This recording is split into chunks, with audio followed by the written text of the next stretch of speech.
अगर आप हमारे चैनल पर नए आए हैं तो हमारे चैनल को सब्सक्राइब करना ना भूलें। आपका धन्यवाद। कहानी सुनो, जुबानी सुनो। दोस्तों, आप सभी का स्वागत है कहानी सुनो के इस सफर में। कहानी में एक और रहस्य और न्याय का प्रश्न है जो राजा विक्रमादित्य और बैताल के बीच एक चुनौतीपूर्ण मुठभेड़ का हिस्सा बनता है। बैताल, जो हमेशा राजा को एक नई कहानी सुनाता है, इस बार एक और गंभीर सवाल लेकर सामने आया। क्या आज राजा अपने निश्चय से विचलित होंगे? क्या वह बैताल के सवाल का जवाब देने में असफल होंगे? आइए सुनते हैं इस रोचक कहानी को और साथ ही देखते हैं राजा विक्रमादित्य का क्या निर्णय होता है। राजा विक्रमादित्य सावधानी से पीपल के पेड़ के पास पहुंचे, जहां बैताल हमेशा की तरह उल्टा लटका हुआ था। जैसे ही राजा ने उसे अपने कंधे पर रखा, बैताल ने एक नई कहानी सुनानी शुरू की। राजा विक्रमादित्य, आज मैं तुम्हें एक अजीब कहानी सुनाता हूँ। यह कहानी एक ब्राह्मण धर्मदत्त की है, जो अपनी बदसूरती के कारण बहुत दुखी था। उसकी बदसूरती की वजह से कोई भी लड़की उससे शादी नहीं करना चाहती थी।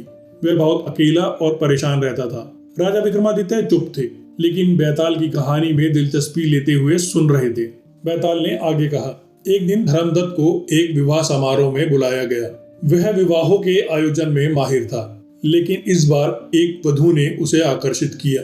धर्मदत्त ने सोचा कि वह इस लड़की को किसी भी हाल में अपने वश में कर लेगा। विवाह के बाद उसने लड़की के माता पिता से कहा कि उनकी बेटी पर किसी शाप का प्रभाव है। इस शाप से मुक्ति पाने के लिए उनकी बेटी को पूजा और अनुष्ठान के लिए एक रात उसके साथ बितानी होगी। राजा विक्रमादित्य चुपचाप सुन रहे थे, लेकिन यह कहानी उन्हें जरा भी आसान नहीं लग रही थी। बैताल ने कहानी को आगे बढ़ाया। लड़की के माता पिता ने धर्मदत्त की बात मान ली और अपनी बेटी को रात भर उसके पास भेज दिया। लड़की ने सोचा कि यह अनुष्ठान का हिस्सा है और उसने किसी प्रकार का विरोध नहीं किया। वह धर्मदत्त के कहने पर सब कुछ करती रही। अगले दिन लड़की अपने ससुराल पहुंची और कुछ समय बाद एक बेटे को जन्म दिया। लेकिन यह बच्चा बिल्कुल धर्मदत्त जैसा दिखता था। उसका चेहरा, रंग, सब कुछ वैसा ही। राजा विक्रम की आंखों में जिज्ञासा थी, लेकिन उन्होंने फिर भी कुछ नहीं कहा। बैताल ने आगे कहा, लड़की के पति ने जब यह देखा तो वह हैरान रह गया। उसने अपनी पत्नी से पूछा कि बच्चा धर्मदत्त जैसा क्यों दिखता है। पत्नी ने सब कुछ सच सच बता दिया। पति गुस्से में आकर अपनी पत्नी को घर से निकाल देता है। लड़की अब न्याय के लिए राजा के पास आई। राजा विक्रमादित्य ने धीरे धीरे बैताल पर अपनी पकड़ को मजबूत किया।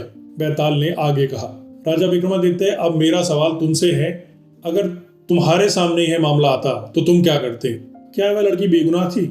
उसने अपने पति से क्यों नहीं कहा कि क्या हुआ था? और आगे उसने कहा, तो क्या उसका पति उसे घर से निकालने का हकदार था? राजा विक्रमादित्य कुछ देर चुप रहे। उनकी आंखों में दबाव था, लेकिन फिर उन्होंने जवाब दिया, यह लड़की पूरी तरह से बेगुनाह थी। उसने सोचा होगा कि जो कुछ हो रहा है वह अनुष्ठान का हिस्सा है।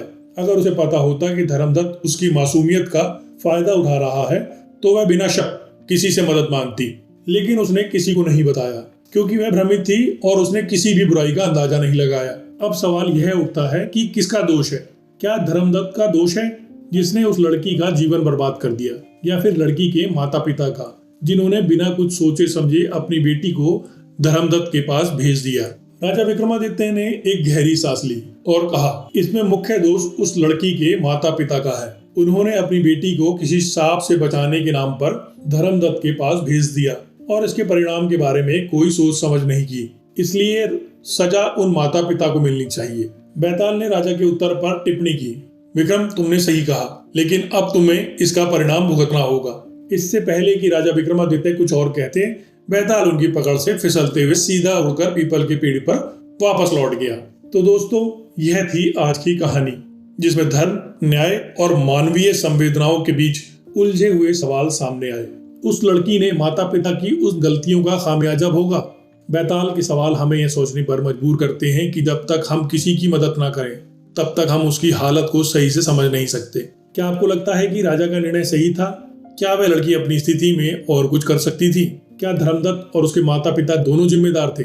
आपके विचार क्या है? इस कहानी से आप क्या सीखते हैं? कल फिर एक नई कहानी के साथ मुलाकात होगी। तब तक के लिए अपनी सोच को जागृत रखें और ध्यान रखें, हर कहानी के पीछे एक गहरी सीख छिपी होती है। आपका धन्यवाद।